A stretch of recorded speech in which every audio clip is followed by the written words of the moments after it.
Good morning. I want to say thank you to Dr. Taylor and her amazing staff for inviting me here and making me feel so welcome.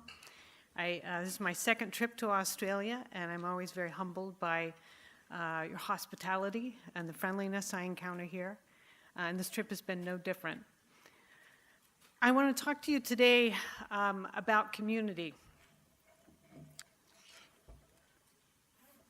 And I'm defining community as people who are connected to each other by kinship, location, shared values, common interests, or emotional bonds. If you think about it, community can be conceptualized in two different ways. It can be conceptualized as a source of support. If you've worked with victims of gender-based violence, you know that social support is very important in terms of mental health outcomes, less depression, better life satisfaction, more likely to seek assistance from the police, go to mental health services when they have social support. And for women who are living in marginalized communities and oppressed communities, it's a way of coping with, and a key way of coping with structural violence, right? But that same community is the source of oppression. That same community is the source of traditional expectations about gender, traditional expectations about family, about normative expectations about what is violence and where it's appropriate to happen. If you think about it, interactions are the face of oppression. Dr. Renata Klein says this more, she articulates it better than I do in her 2012 publication, but she says that when survivors of intimate violence disclose, I've been raped, he beats me, I was sexually harassed at work, reactions, the way that people react in their social network, it represents the norms and values of the larger society in that community. And that gets communicated to the victims. Negative reactions, and almost all survivors experience at least one negative reaction.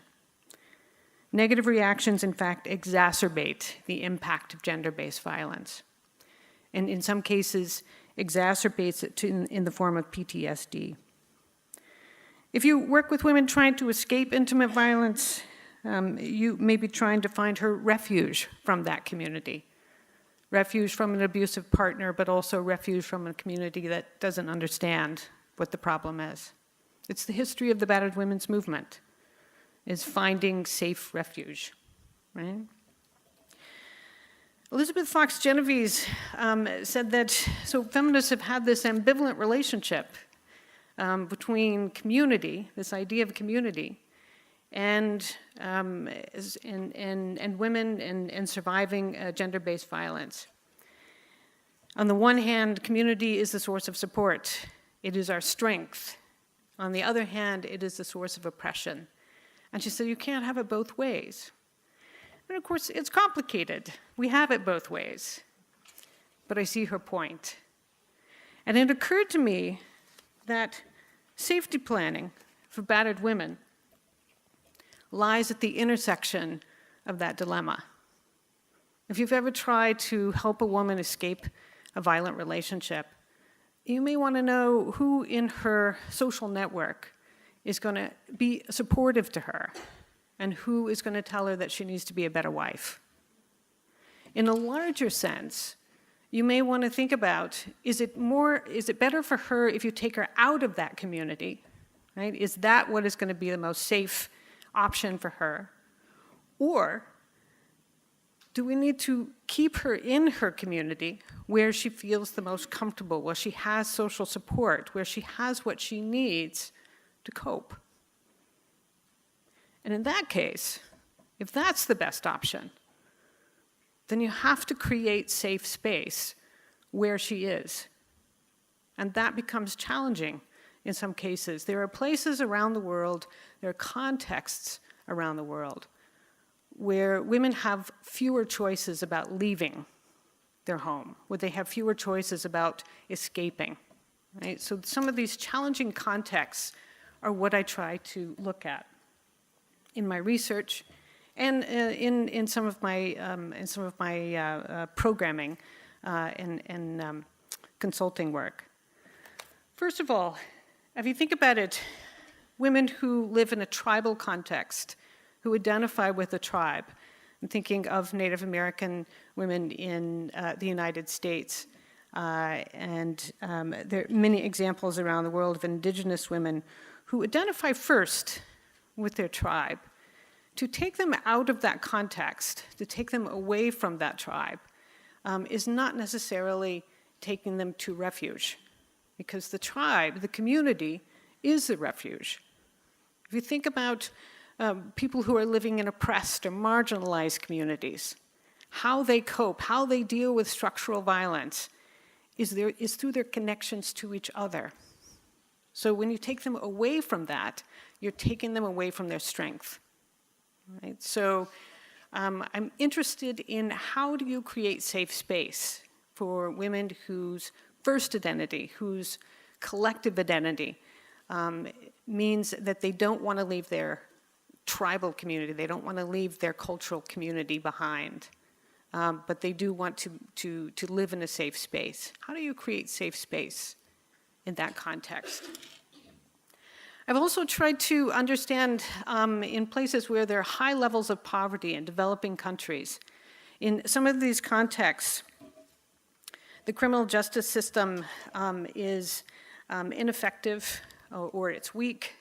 Police officers tend to be underpaid and undertrained. In other words, they're not usually trained to respond to gender-based violence in an appropriate way.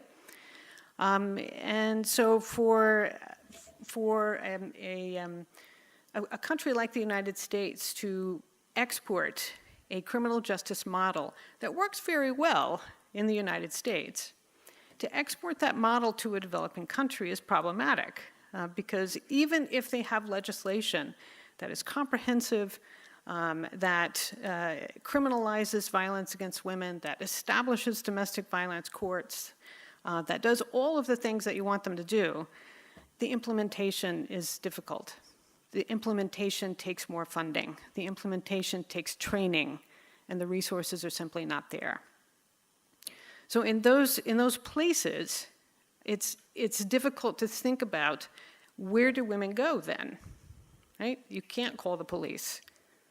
Particularly in some areas in Central America where I've done some research, there's no shelter. There's no place to go. So you have to think about how do you create safe space for women where they are. I've thought about geographic isolation of small islands, particularly in the Caribbean. These are places where escape is difficult. I started thinking about this when I traveled to Barbados some years ago and was talking to women who were in a domestic violence shelter. None of them were from Barbados. All of them were from somewhere else in the Caribbean. In other words, they had to leave their island, they had to leave their country, leave their family, leave their connections in order to get to a shelter, in order to escape. That makes escape very difficult in terms of thinking about social support because it wasn't clear to me where they were going after that, right? If you can't go back to your island where your family is, how do you take care of your kids? How do you go somewhere else and get a job and establish yourself, et cetera? So escape is tricky in the context of geographic isolation. And it's similar to other areas.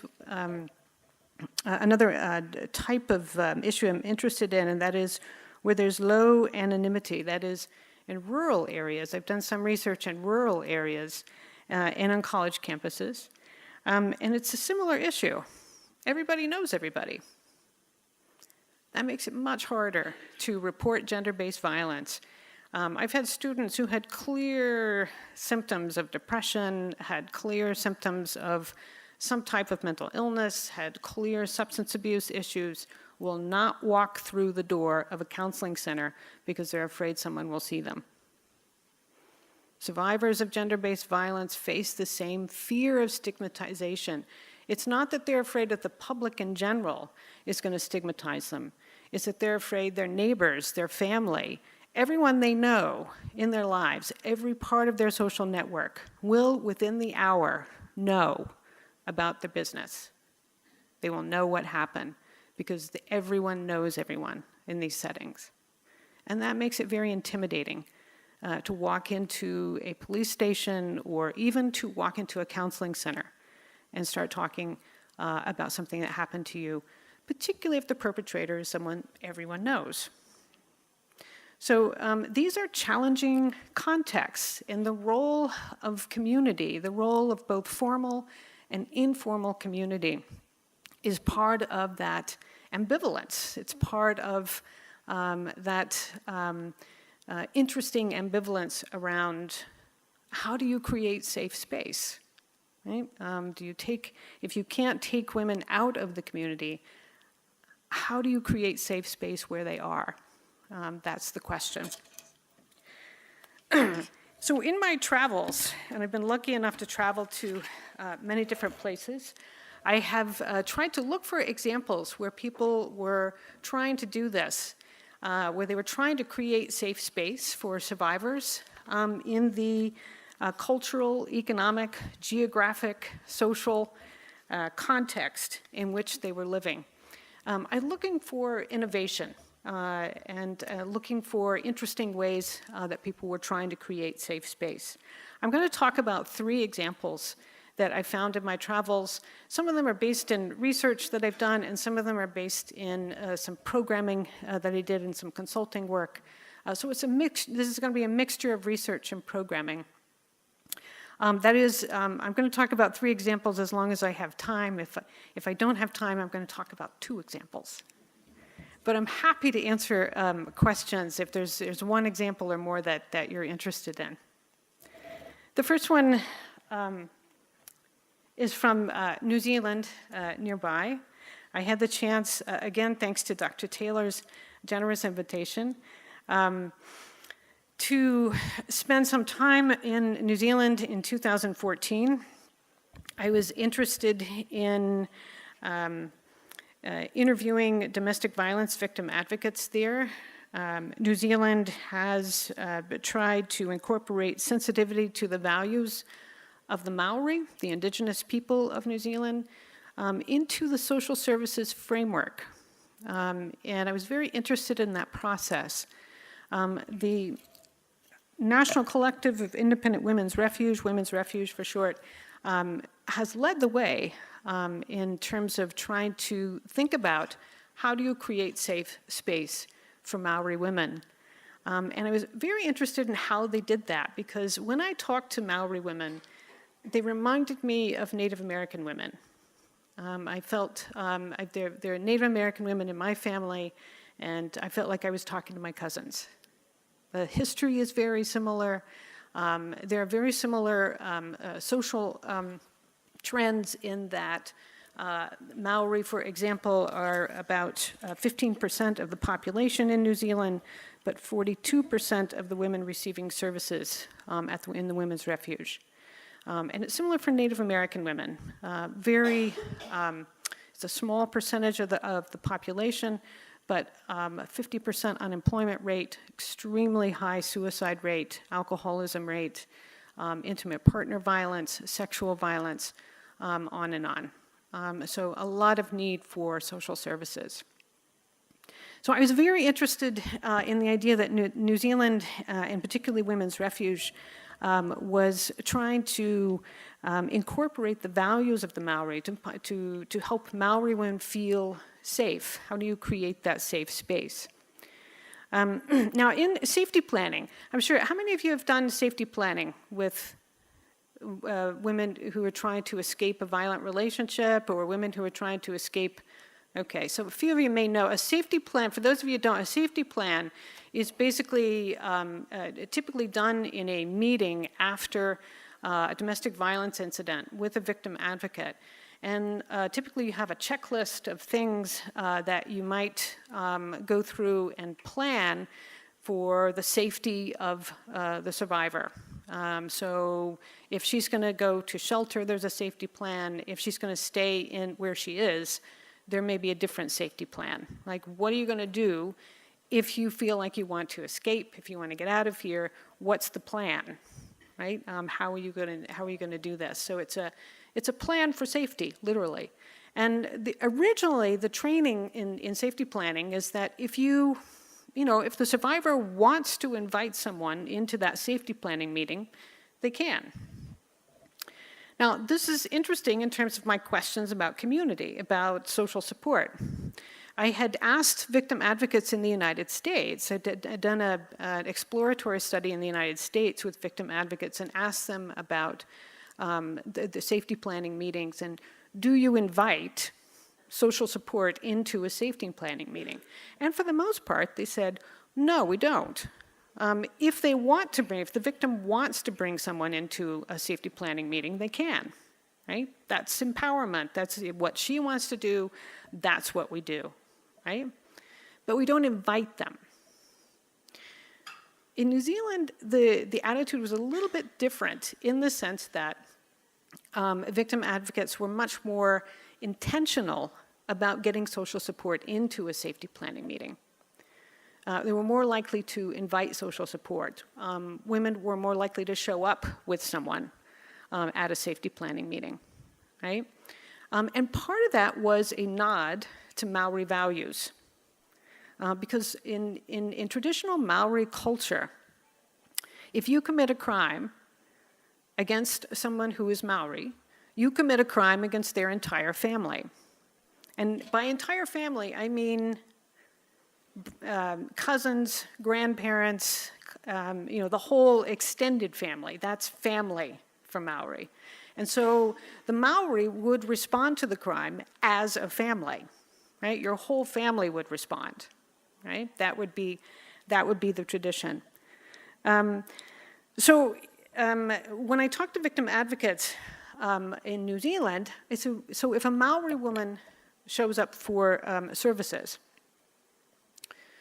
how do you help her to feel safe, right? What does it mean to be sensitive to her values? And the first thing they said was, well, a Maori woman typically shows up with someone. They're more likely than others to show up with someone. A Maori victim advocate said to me, we do everything together. We don't do anything alone. She said, why would we do safety planning alone? That doesn't make any sense. So bringing someone into the meeting was very much cultural for Maori women. When I asked this question, one of the things one of the answers I got was that a certain percentage, 29% of the refuges in New Zealand are strictly for Maori women. So that there are places where they could go and talk to other Maori women, places where they would feel safe. But even when I was talking to victim advocates who were not Maori, they had a protocol for getting a Maori woman to someone who would be sensitive to their cultural needs. And when I talked to Maori victim advocates, one of the things that they said was one of the first questions they're going to ask is, where's your family? Because cultural identity is key. It's primary, right? So there was a protocol, a way of being culturally sensitive to the needs of Maori women. And then there was safety conferencing. Safety conferencing I associate with the child protection agencies, where you tend to bring in police, social services, parents. You bring in a group of people into a safety planning meeting so that you have a lot of eyes on a child. But this was safety conferencing for a woman who had been part of a violent relationship. And it was, again, culturally sensitive to Maori victims, in the sense that they would bring the whole family into a safety planning meeting. Let me give you an example. One of the victim advocates I interviewed said that she had a case of a Maori victim who wanted to leave her abusive husband, but was worried about what he would do to her family.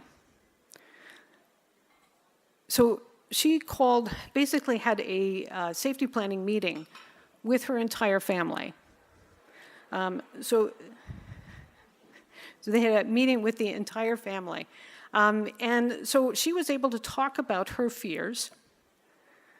They were able to come up with a safety plan for her, while the family is able to kibitz, is able to talk about what, how they could contribute.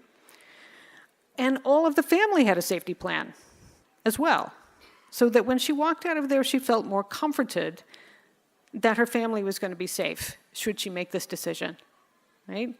The victim advocate told me that the woman did indeed leave her husband. At the time of the interview, 8 months later, she was safe, the family was safe. And I'm not saying this as an evaluation. This was not an evaluation. But the idea is fascinating of bringing the whole family in on the safety plan. Yeah?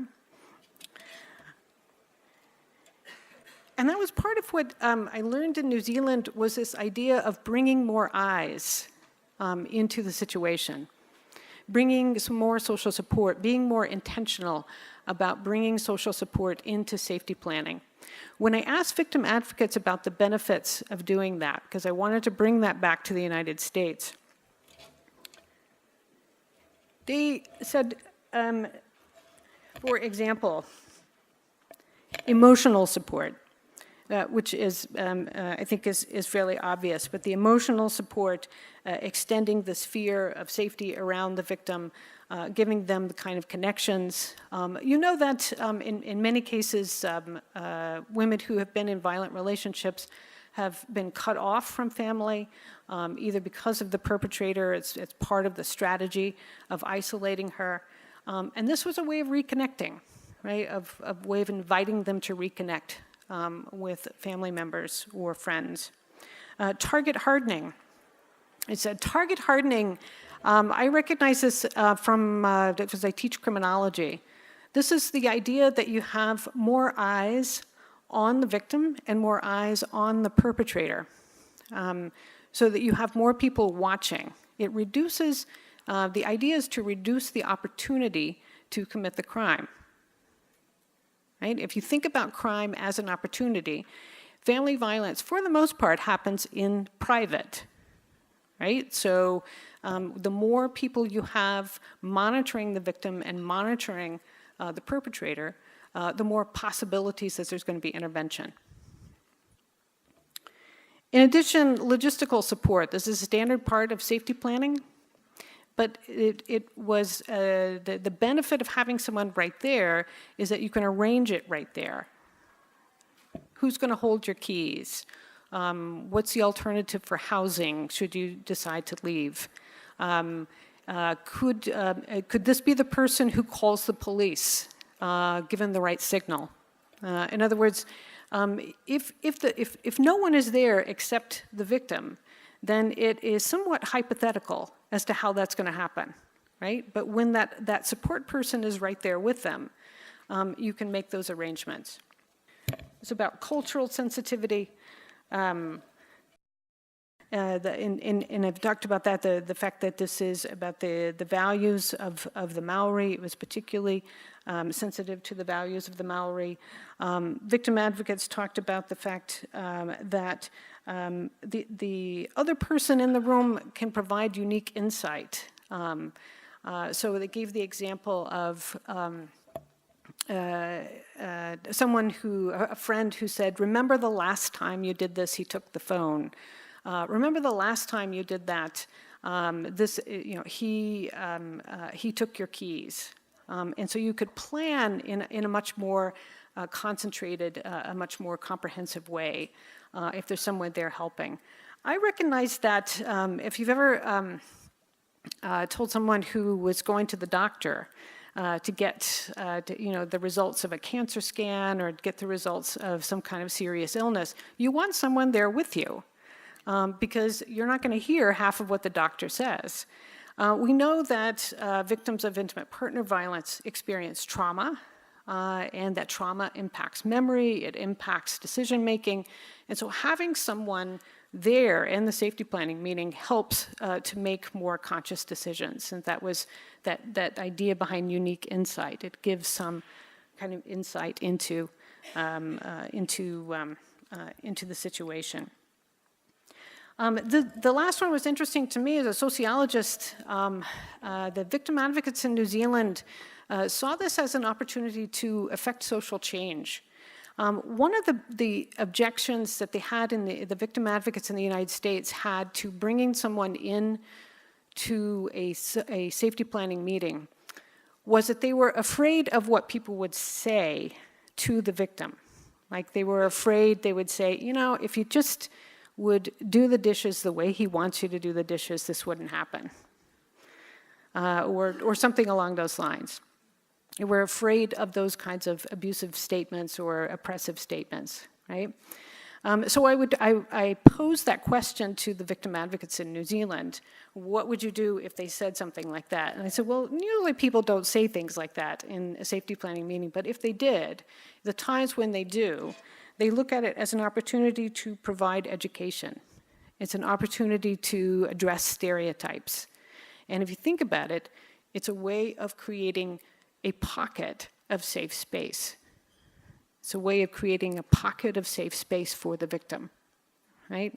If you're destigmatizing, if you're addressing stereotypes, then you're providing, you're strengthening some social support. You're providing a bubble of social support for that victim. Okay? So on the right-hand side, I just have some more specific examples, but that's the idea, right? All of those came from those interviews. So I like the idea of creating safe space around the survivor, utilizing traditional elements of Maori culture to enhance safety without disrupting identity.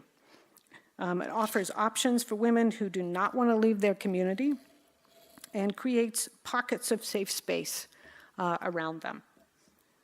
Okay. Now, the second example comes from St. Lucia in the Caribbean.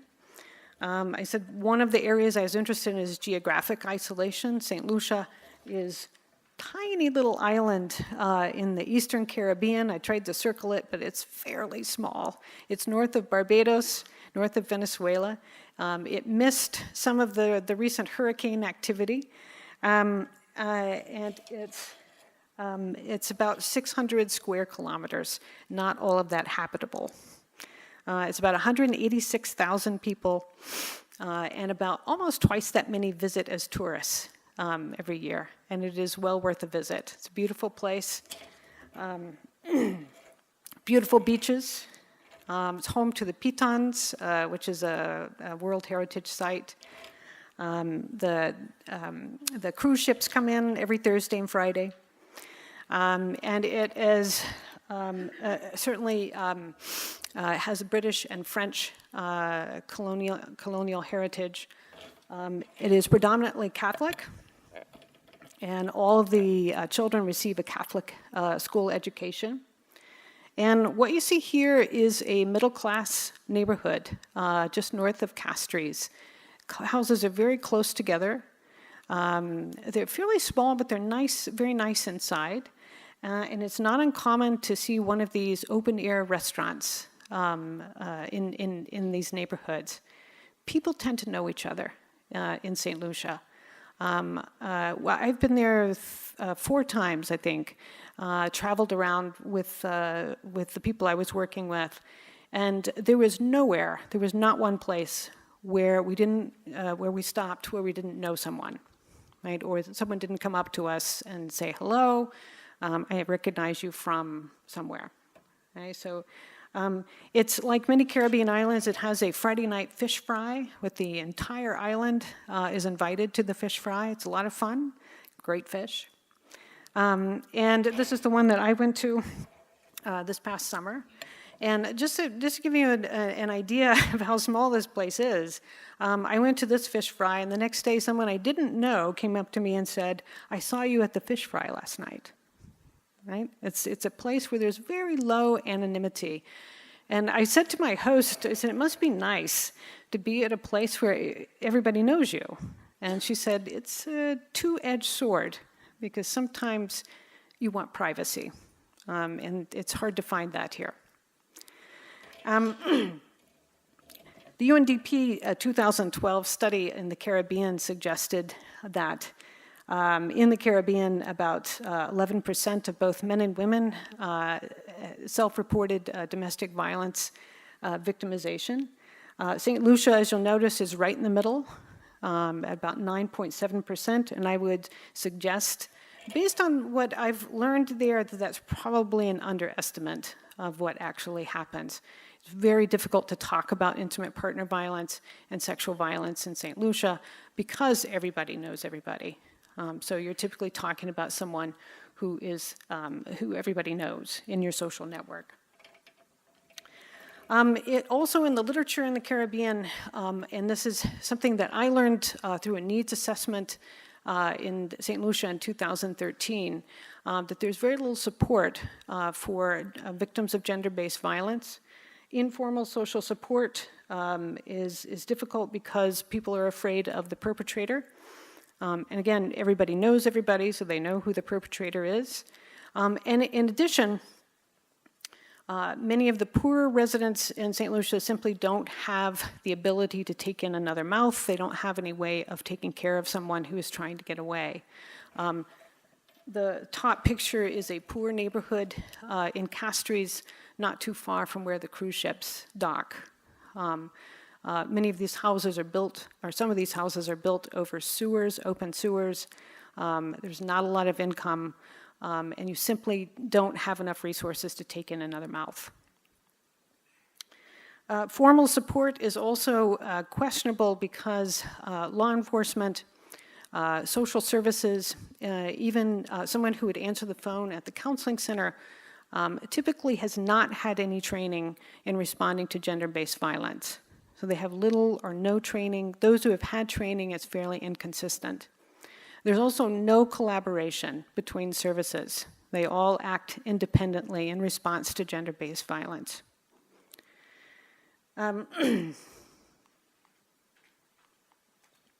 In addition, this is true in the Caribbean literature, and it's true in St. Lucia.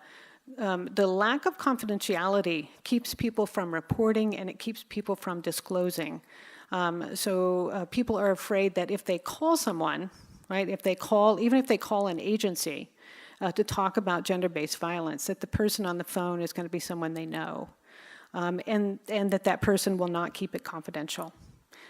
So there's a fear in the Caribbean and in St. Lucia that you can't really talk about this. It's not possible to even call someone on the phone and talk about it because it will get around. So 2 organizations in the last 5 years have come about because out of this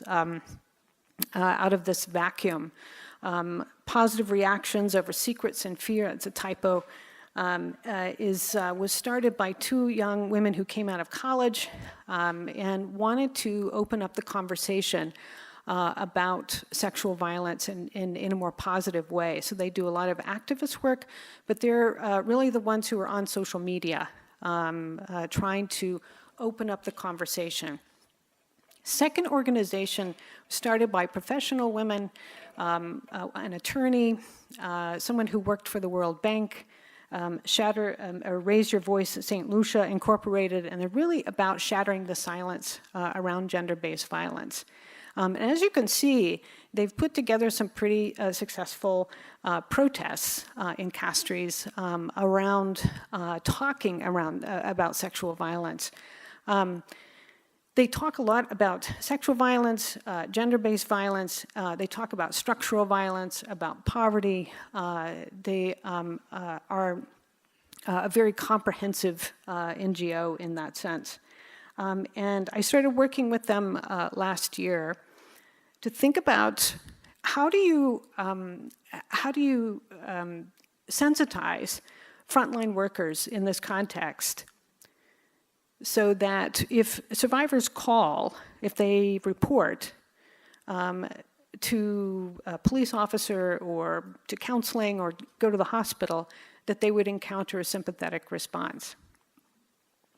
So we did a collaboration workshop, first of all. We did a 2-day workshop. And I'm not going to go through the whole details of the workshop. If anyone wants me to send them the report on the workshop, I'm happy to. Basically, what we did is the first day, we have all frontline workers. These are police officers, mental health workers, social service workers. There were a whole lot of people from the hospital in St. Lucia, and they're all sitting together in their own profession, right? And I asked them to write down their protocol. If a woman was raped and reported to your agency, what's your protocol? And no one had a protocol. No one had a written protocol. They had a written protocol for a client, but nothing for gender-based violence. So I said, okay, well, just write down what your protocol, just walk through it.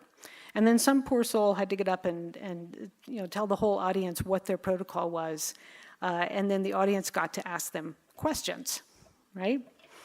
I don't know if any of you have worked with the beginnings of collaboration before, but this was a little hostile. There was a little bit of hostility around these questions. And I expected that because I've worked with collaborative efforts before. So I asked them then to brainstorm with me to identify what are the obstacles to a survivor reporting under these, using your protocols. What are the obstacles here to continuing with the case? Why would someone not want to report? Why would someone not want to continue using your protocols? And they did a pretty good job of coming up with some of the obstacles. And I gave them these questions, some of these questions to think about. I don't think I really needed to, because they already knew. Structural challenges, no accountability. The political will in St. Lucia to address gender-based violence is simply not there. There are people in the government who have been accused of sexual violence, and it doesn't seem to keep them from running for office. There is attitudes about gender-based violence, very victim-blaming. This is all across. You can go on YouTube and social media. Very much victim-blaming kinds of attitudes. Confidentiality I've talked about before. The reporting process itself is burdensome.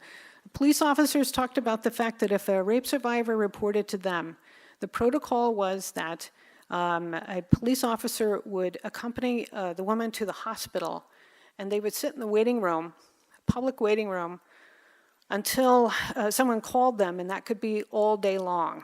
So they could sit there in a public waiting room for 8 hours. And again, this is St. Lucia, so people are going to know, people in the waiting room are probably going to know who this is and know that she's sitting there with a police officer. So within a very short period of time, it's going to get around about why she's there. So the reporting process itself was burdensome. There were challenges to interagency collaboration. So that was the end of the first day. That was a hard first day. The second day, I put them in interdisciplinary groups. I had them just count off 1 to 6. And I put them in interdisciplinary groups. And I gave them, each group, one of those challenges. I said, work through this.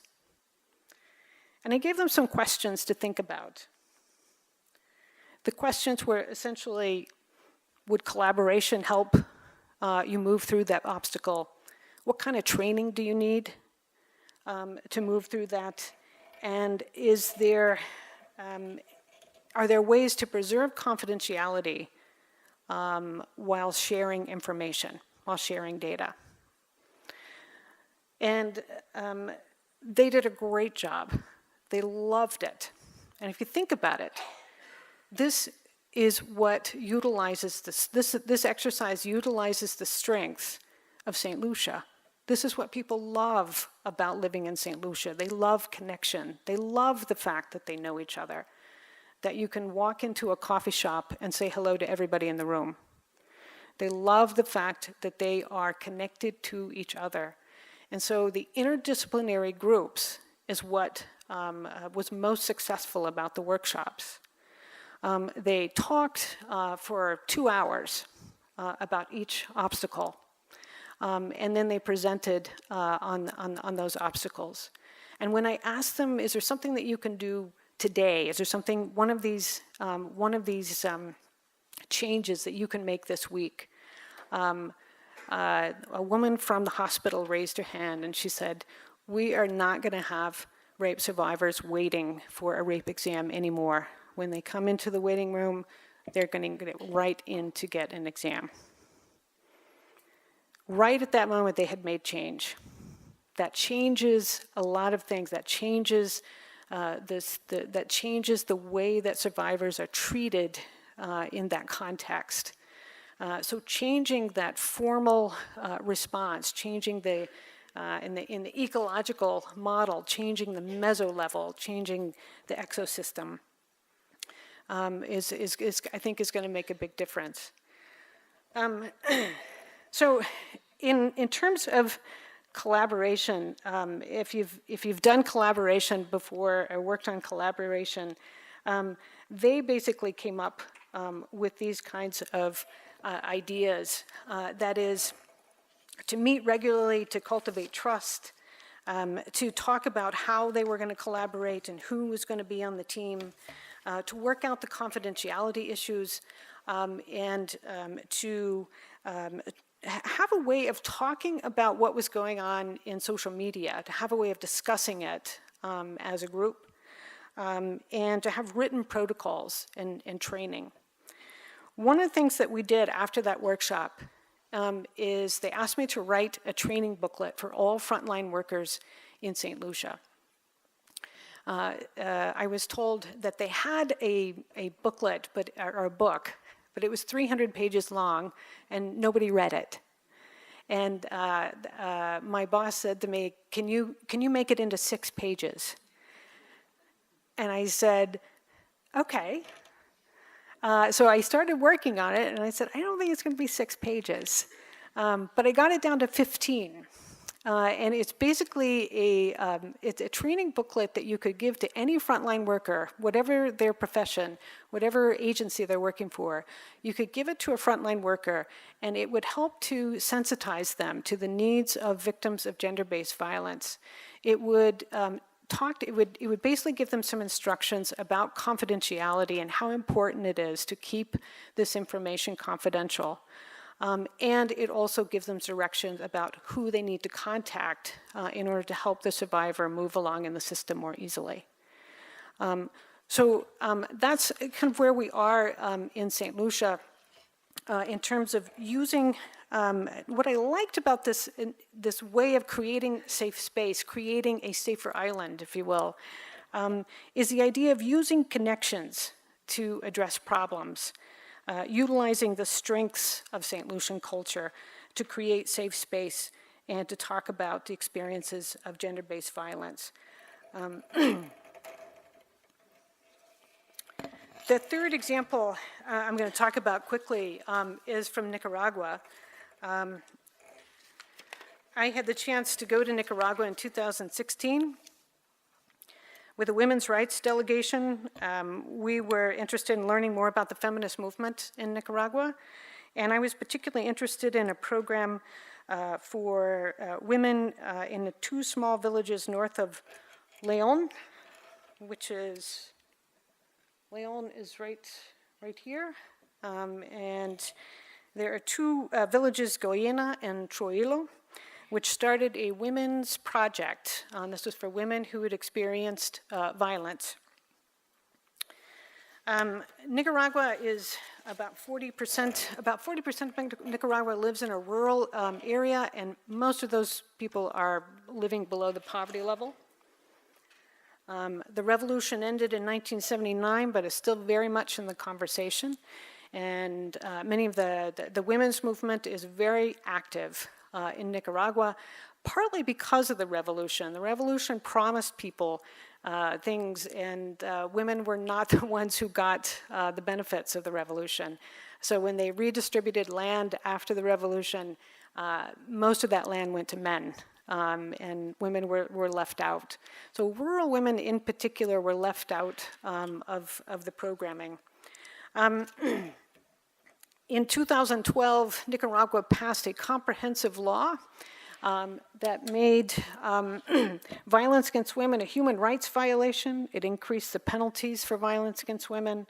It established domestic violence courts, and it improved treatment of victims in the criminal justice system. It looks great on paper.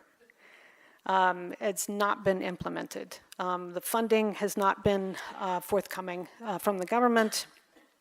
In fact, the president has been accused of sexual violence himself, and has not stopped him from running for re-election. It reminds me a little bit of home, actually. So in rural areas, the challenge here is that a lot of women in rural areas don't even know about the law. They don't know what it means. They don't understand what the implication is for them.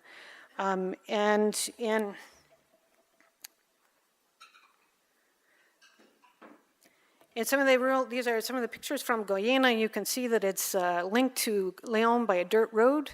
And many of the people are living in open-air homes, cooking on stoves, like as Nubia is here, cooking some chicken.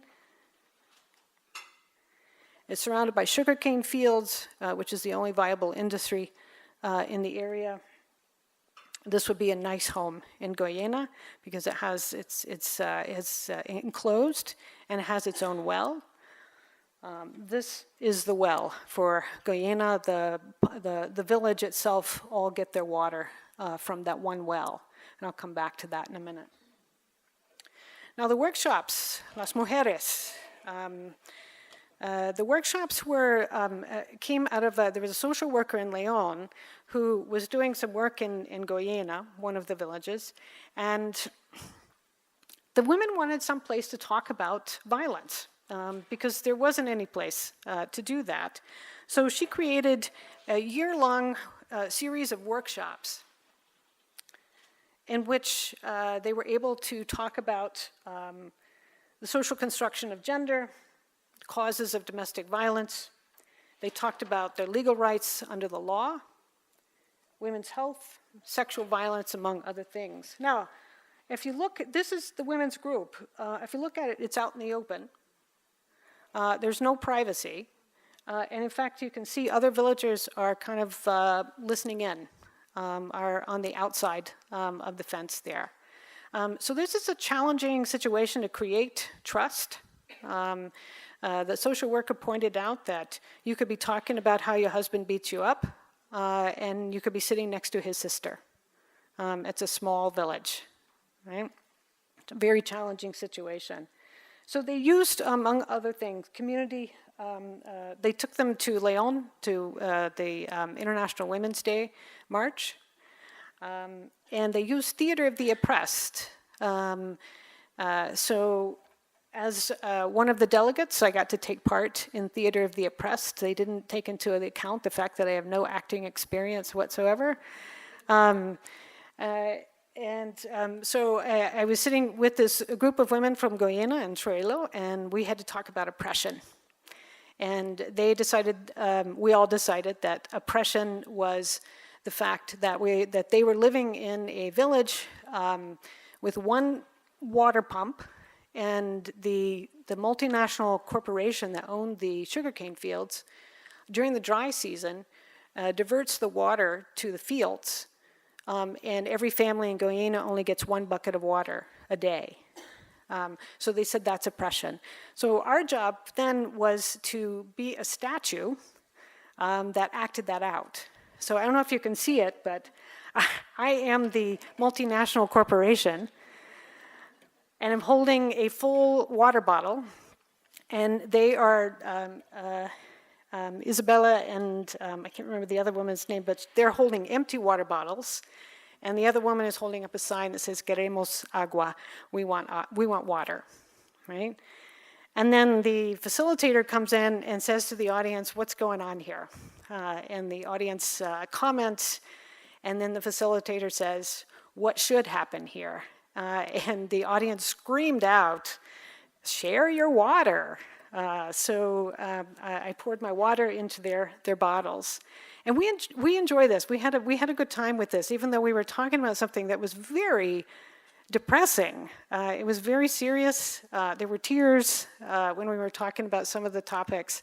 But I could see how important it was for them to be able to talk about this and to talk about it in context, right? So although there's not been any evaluation, this is typical of rural women in Nicaragua. There are very few studies of rural women. So I was interested to get some feedback from the social worker. And she said that in her report, she says that there were changes in attitudes of participants over the year, in that when the workshops began, the women thought that violence in the family was normal, that it was normative for a man to hit his wife. In fact, one woman had come up to the social worker and said, "I don't think I need this group. My husband hits me the normal amount." So by the end of the year of these workshops, they were very clear that this was not normative. They were very assertive, I should say, about the fact that this was not okay, that this was not acceptable. The second thing that was happening, that I thought was an interesting ripple effect, is that they were talking to their spouses, they were talking to their children, they were talking to family and friends about what they were learning in the workshops. One woman said that she had talked to her adult son about the way he was treating his wife and that he had changed his behavior.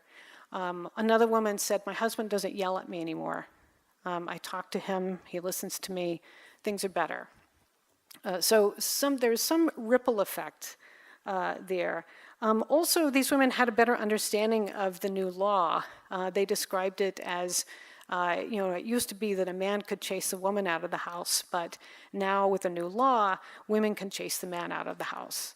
And one woman said, when we heard this, we laughed, we cried. We thought that this is impossible, but this is wonderful. And what was interesting to me is that they were able to talk about safe space. In rural areas and developing countries, the way that a woman deals with domestic violence is you either have to put up with it, or you have to immigrate to a long ways away. You have to really, really leave the area, or you find a woman who will take you in. And in Guyana, there is now a woman, the woman who was cooking the chicken, has opened up her home. And she said, "I'm not afraid of anybody anymore. And any woman who needs to come and stay with me, we'll figure it out." This is not a woman who has resources. You see the size of her home. So I was impressed by that. I was moved by that. And I was impressed with the fact that she could articulate oppression. She could articulate the context in which they were living. It wasn't individual anymore. It was about the context, the social context in which oppression happens. So, in these three examples, creating safe space. Some of the things that I've learned is about respecting cultural identity as important for creating safe space. Recognition of the impact of structural violence, and sometimes recognizing that structural violence overpowers the impact of interpersonal violence, that you can't separate them, that you have to figure out ways to address both of them. I learned that understanding and using the strengths of local communities in programming, and I think part of this I learned from you, from working with social workers who taught me about empowerment, that it's important to use the strength of your client, but it's also important to use the strength of the community in terms of your programming. And reflecting the uniqueness and unique challenges of each community. I know that Dr. Cheryl Hamby in the United States, who works with Native American communities, said, even if you have a model for working with Native Americans, you still have to get to know each community individually because they're all different. So incorporating the uniqueness of each community is very important. And all of the people I encountered in my travels were doing that. And my pet peeve is always to collect data, particularly in developing countries. There is a lack of data on gender-based violence.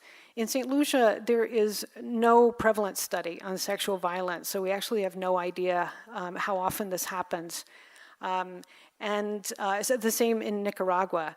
There's been actually some good research on intimate partner violence in Nicaragua, but none of it includes rural women. I always suggest thinking about collecting data, and it's one of the things that I'm going to go back and do in Nicaragua and St. Lucia. Is the next step is for us to think about evaluative work and collecting data. The last thing I wanted to say is I wanted to point to the picture here. It's a simple message on what was once a plain gray, dirty brick wall. It's in a small village in rural Nicaragua. Exijo una vida libre de todo tipo de violencia. I demand a life free of all types of violence. It's a simple message that every woman, every girl, every human being deserves the right to live in a world free of the threat of violence, regardless of how challenging it is to create that space. I so respect the work that you all do. I hope you use this conference as a way to enhance your ability to create safe space wherever you go. I appreciate you listening to me. I look forward to your questions and comments, and I hope you have a great conference.